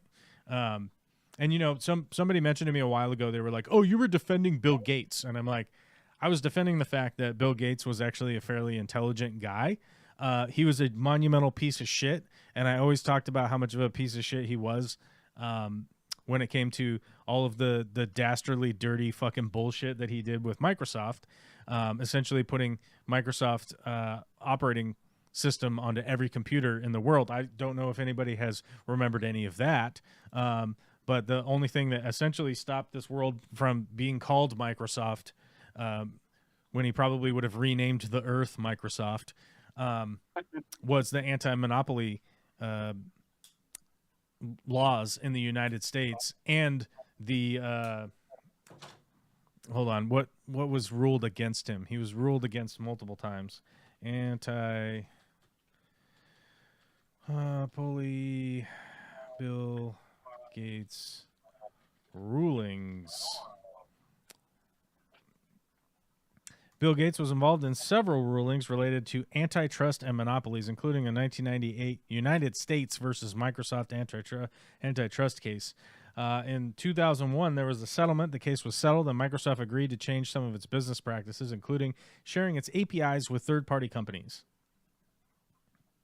In 1995, they were also the Justice Department refused to allow Microsoft to buy Quicken, which would have given Microsoft a monopoly on home financial software. Over and over again, antitrust and anti-monopoly cases are what stopped Bill Gates from essentially owning the earth. And I'm not even talking about him owning the United States. I'm talking about him owning the earth. So, like the only thing that has really stood in the way of these fucking oligarchs, right, it was the United States federal government as the only thing that has been sizable enough to stop these fucking clowns from taking over. Now, do I think Bill Gates is a fairly intelligent guy and has definitely made some changes in his life once he finally stepped down from trying to rule the world as Microsoft.com, essentially, right? Yes, but that has more to do with like him being old and essentially doing the same thing that the Carnegies did, where they tried to become humanitarians in the end, right? When they knew that their time was fucking very limited. That's what they spent their time on, right? So I do know from certain inside people that have dealt with very high up execs and whatnot at Microsoft that these people like had a very hands-off situation with their kids, right? So let's just take that into account. Let's just take that into the account of whether we would want to emulate that person or not, right? Where it was like, oh, you were 35 years old and you had multiple kids and you had every opportunity. If you had every opportunity to be a good father and to be a part of your family because you had essentially unlimited money at the time. And what was your choice? Oh, I stayed at the office. 120 hours a week, and I slept on the floor because, when the CEO sleeps on the floor, that really helps the business do better, right? Get fucked. That's acting like Asmongold living in your garbage hovel, right? And also, it's like Hassan Piker has his mom essentially lives with him and caters for him and makes him meals every day, right? Like, hire a person to do that and pay them a good wage if you're such a fucking communist, right? Like, hire somebody and pay them a lot of money to do that. But no, you have your mommy do it for you, right? Because you can't have any relationships outside of somebody who's forced into maintaining a relationship with you, like your mother, right? And so it's crazy to me that anybody wants to emulate these people. But I do know that the reason that people want to emulate these people is because they have managed to capture a lot of money. And if that's solely the reason, just go capture some money. Stop emulating these people and go capture money. because it really is, when you get down to it, fundamentally the only thing that a lot of the people following them really care about is just capturing money and then buying a $300,000 sports car. No car. Okay. The bottom of the stalls at the antique barn in Harrisonburg, Virginia are so high. I swear it's just a few inches under the height of the toilet seat. It's so uncomfortable. That sounds right. I've been at some places like that. I've been at places in the U.S. that are like that. I've been to places overseas and whatnot that didn't have a door, but it was clear that like it didn't have a door because somebody had like stolen the door, or there was some kind of catastrophic weather event type situation that there was no door, and it's like, well, I guess I'm shitting with no door. I guess that's okay. That's happening. Like, all right. There was two opportunities, or not two opportunities. There's two options there, and one of them I was not going to accept because it would have just been a pants situation, and that's not good. That's worse than somebody looking at my penis, I guess, or maybe they're trying to look at my butt. I don't know what they're trying to look at, but they're trying to gaze. You know, they're trying to gaze with their weird eyes. You know, they got weird eyes and they're doing stuff. You know, I've Witchy Cat is on the call here. I have pooped in her woods. Ah. Yes, apparently you have. I have. Sorry. I had to poop real bad. And guess who had toilet paper and a shovel? This guy. Oh, that guy. This guy. And a Sawzall, because I, had to saw a little stick to hold myself up, or I would fall in the poop hole. Okay. You had to make... Okay, never mind. We need an aquascaper for president. Yeah, I mean, the problem is that, like, let's say I ran for president. Let's say, barring any of the other candidates, right? Because you mentioned, Witchy Cat mentioned Corey and Joey. Well, Joey's Canadian, so he can't be president. And Corey probably has a billion skeletons in his closet, so he probably couldn't be president. But let's say that I was president. Like, one of the issues that, like, I would be a flawed candidate for running for president is that, like, I could be influenced by extreme money, right? Like, I've not minced words about this, but, like, if somebody came and offered me $1 million to start making, I don't know, a Guardians of the Galaxy 5, I don't know, whatever the fuck. I watched a Guardians of the Galaxy short earlier, so I'm using that as an example. Let's use just the Hobbits. I don't know, the next Hobbit movie, right? I would immediately go do that right now. I would take that contract and be like, fuck yeah, let's do it. Right? And it's because I don't have that, like, foundation of a network that would be able to make it really an impenetrable situation, right? People could easily find like old associates of mine.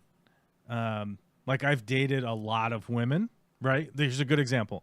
I've dated a lot of women, and they could probably find some of them and be like, and put them in danger. And I probably would be like, well, I guess we got to pass this bill, right, to get them out of danger. Or I would be like, or I would order the DOJ to, like, assassinate all of the people that have abducted, I don't know, let's use a random name, Sarah. We use a random name, okay? Like, oh, Sarah was abducted and they're trying to use it for blackmail. I would call the military and have them, like, assassinate all of these people. I'd be like, yeah, no, you just murder. Just do murders. I don't care. And so, like, I would be influenced in a way that I wouldn't think possible for me to be the president, right? Like, one of the reasons that, like, somebody like Barack Obama was able to be president is the giant network that was built around him. Like, all of the people working. Like, I don't even have a chief of staff, right? Like, if his chief of staff was eliminated, he already had backups for the backups for the backups of the chiefs of staff, and secretaries, and people with doctorates that are working on his behalf within that network, right? And And it's one of the reasons why like a politician is able to, be like mayor at one point and then be a representative for 2 terms and then be a senator for 2 terms and then run for president, right? Because at that point they've built up quite the network and quite the group of like trusted people to work with them and stuff, that they're able to go like, yeah, we already kind of have like this group of 30,000 people that are going to be able to come in and do work and help with appointments and figure this stuff out. Like, it would be a shit show if somebody said, hey, you're going to be the president even 4 years from now for me, right? So like fundamentally, even if you take a person like Bernie Sanders, he's got this huge group, this huge staff that is working for him to, keep things organized, keep things focused, do all of the things that need to be done. Like, I don't even have somebody working on my calendar, as it were, right now, right? To schedule things. I don't even have somebody doing that. So, as far as me, like, running for president or whatever, like, I get that, like, somebody be like, man, you'd be good. And it's like, I wouldn't be good. I wouldn't be good at that. And for just those reasons, let alone the million other reasons why I wouldn't be good. I personally think that the president should be just a dignitary, right? Like, I think that the president should pick somebody who's really attractive actor. Like, let's just take Brad Pitt. Zaphod Beeblebrox. Who?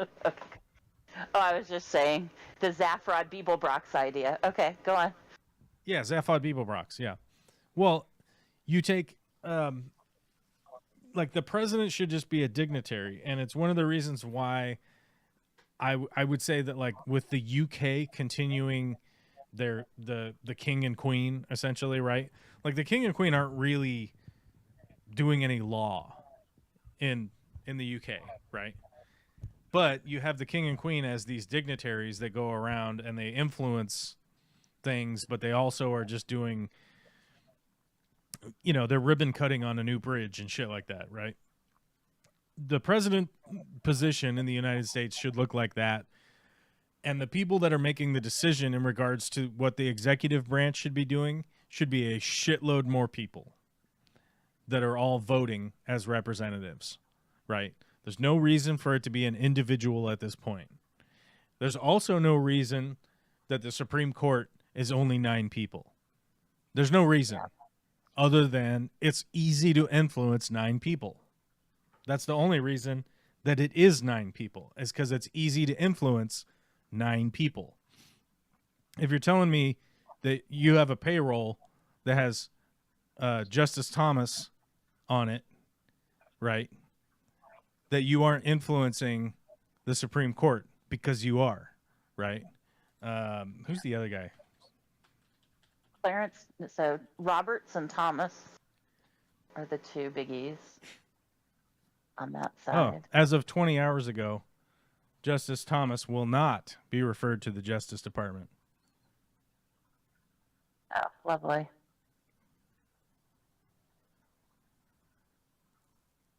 Yeah. As of 20 hours ago, Supreme Court Justice Clarence Thomas, rejected a request by Democratic lawmakers to refer conservative U.S. Supreme Court Justice Clarence Thomas to the Department of Justice to examine claims that he failed to disclose gifts and travel provided by wealthy benefactor, which already we all know to be true because they've already proved it. But apparently the Department of Justice is just not going to do anything about it. The Secretary to the U.S. Judicial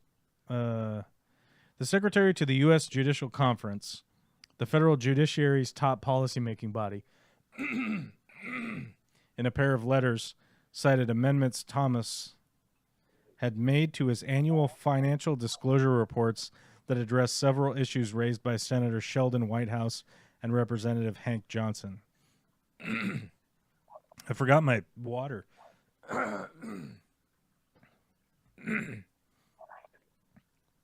The conference also, in a separate letter, rejected a conservative group's request to similarly refer liberal Justice Ketanji Brown Jackson to the Justice Department based on omissions in her own disclosure reports. Jackson has since amended her reports, the letter noted. The letter was addressed to the Center for Renewing America's President Russell Vought, Republican President-elect Donald Trump's choice to lead the U.S. Office of Management and Budget. Oh, my God. Just uglier and uglier. No, it's so crazy that they get to it now, right? It's like, oh, we waited for the election. Oh, shit, Yeah. Trump's going to be president. Let's just not do anything now. We don't have time to get it done. It'll just look bad when it gets kicked back on us. Well, they're just, I mean, the executive branch will just strike it down. Right. But like I was saying, like let's say you had Justice Roberts, Samuel Alito, and Clarence Thomas on your payroll, and then Gorsuch and Kavanaugh come in, right? You win. Well, yeah. I mean, it's just a matter of like influencing these 9 people is way easier than it is to influence 900 people, right? In a crooked way, right? In like a criminal manner. You know, you're trying to blackmail 900 people. It's much more difficult than it is to blackmail 9 people. Right. I'd make it an all-puppet movie with Canadian accents if somebody paid me a large sum of money. Well, yeah, I mean, I don't know that I would do that.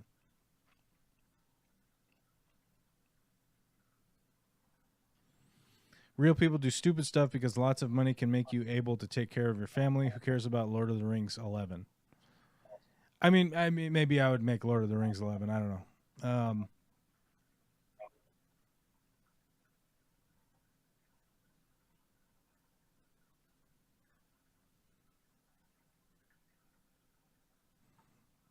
Post them under the live stream post in the Discord. We'll run over to the Discord. It's not pretty. Oh, shit. Look at that. First off, how low is that toilet? So you guys are wondering how low these toilet stalls are. Here you go. That toilet is ridiculously low if you can see it under that door. Because No, the door's high. those are high, but... Okay, imagine this was your front door. Yeah. You wouldn't say that the room was off, No, I mean, right? certainly. But if you look at the front of the stalls in the multi-door version, that's not that... So not even a trash can height for the toilet. There you go. This is the That's multi-door low. version right here. Jesus. That's low. Yeah, but are those tall trash cans? See?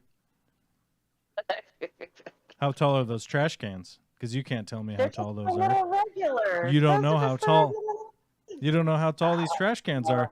Because this one right here looks like a tall can. This one over here is further away. It looks like it might be a short can, but it's just as tall as this one. I don't think so. I don't know. Look I at don't you, know. look at you defending capitalism. You suck. We're all arguing.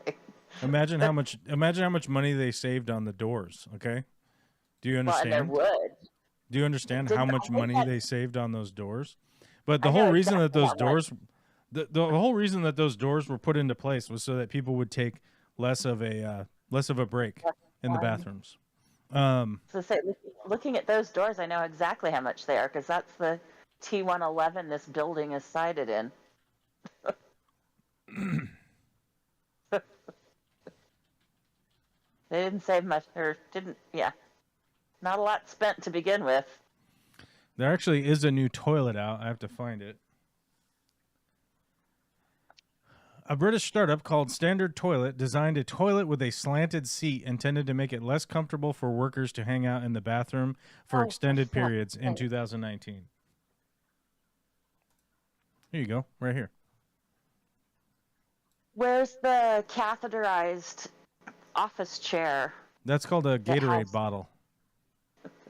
Well, yeah, for guys, The not for Amazon women. workers, hey, the Amazon workers have to piss in Gatorade bottles. If you're male or female, it doesn't matter. It doesn't matter who you are. And by the way, if you want to get one of those urine, oh, hold on, let me remove this first. The Whizzer. It's called the Whizzer, right? Hold on. Also, I'll get it. I'll get a link for you guys. The Thanks.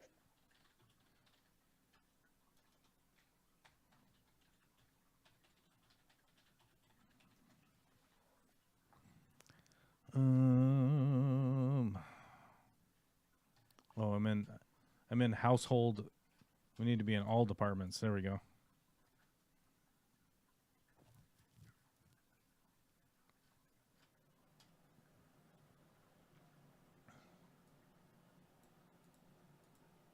We have to find it.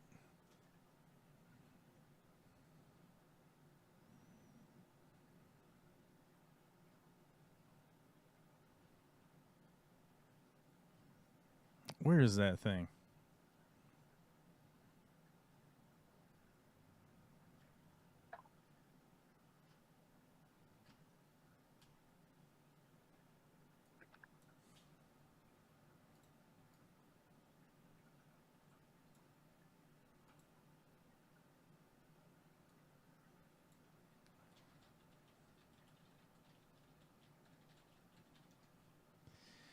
Da-da-da-da-da,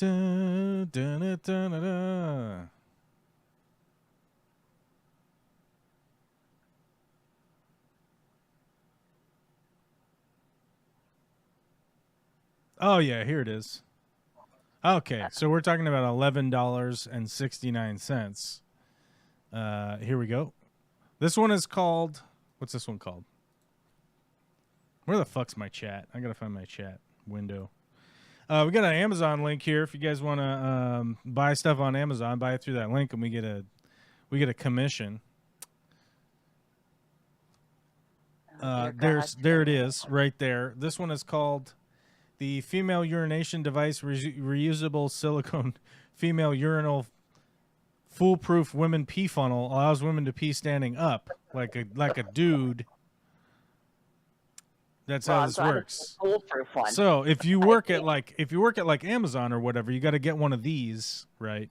And then you could pee in the Gatorade bottles, so you don't have to take breaks anymore. Okay, back to what we were talking about before.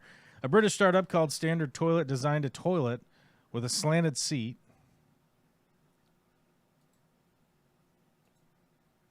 There we go. With a slanted seat intended to make it less comfortable for workers to hang out in the bathroom for extended periods. The toilet has a 13-degree slope that makes it painful to sit on for more than 5 minutes, which I don't know how you quantify that, especially if you're somebody with a disability or not, right? Bosses who are fed up with workers taking too long in the toilet may have a new weapon in their arsenal. A toilet designed by a British startup called Standard Toilet has a downward sloping seat design to make it painful to spend more than 5 minutes on. The starters found up Mahibir Gill told Wired. Standard Toilet's website says the toilet, which costs $200 to $650, is meant to improve efficiency at companies, promising that the uncomfortable seat will discourage employees from using social media while in the bathroom. In modern times, the workplace toilet has become private texting and social media usage space. Standard Toilet lamented in its press release. It added, with the advent of flexible zero-hour contracts, it is easy to see why our Standard Toilet can be an asset to a business. People across the internet have reacted to the toilet mostly with indignation. Like, yeah, no shit. Which is funny because it's funny because like it has been going on for years that for the entirety of my life. You go to a job site and it's like, oh, where's Jerry? Oh, Jerry's out taking a shit again. You know, there's always been the angry fucking general managers, job site managers, whatever, and that people are using the bathroom too much. Like you've gone to the bathroom too much. It's like, well, I have to drink 6 Red Bulls to keep up with the fucking work pace here, which means that I have to pee. You know. What's up, guys? New toilet just dropped. That's right. I'm still laughing at one of the secondary graphics on your pee funnel. It's pretty good. a cut of her standing in front of a woman standing in front of a toilet, and she'll just looks horribly indignant. It's so funny. Oh, good lord! Sorry. Yeah, I mean, they're so these things were invented for. My understanding was when they were invented, it was for sort of extreme sport situation where women were. And stuff. What's that? Like the runners, the marathoners. I mean, think about rock climbing or something. I don't know. Okay. Where women were finding it difficult to urinate in, certain situations was the whole idea that this was made for. But it really doesn't solve for the pooping debacle. But yeah. I suppose maybe you just figure out pooping later, I guess. I don't know. Me and my daughter, we read this book. It's called Everyone Poops, right? Everybody poops, yeah. Because everybody does. It's true. My daughter had that book. I love that book. I would pee all over myself if I used that slanted toilet. I feel like I would pee all over myself if I had to use that slanted toilet. Just for the... shit, guys, I gotta go home. It's all over me again. I don't know how to use this 13-degree seat toilet. I don't know how to do it. Okay, 10 votes. We only got 10 votes. We're pretty chill here on a Friday. We got started out. People were coming into the stream, and then I probably said something that pissed them off, and they left. So, it is what it is. But we got 10 votes on our poll on whether or not you would live in our Earth or in Middle Earth by Tolkien. 60-40 would live in Middle Earth. Include me in there. And it's 65-35. So we're going to Middle Earth, baby.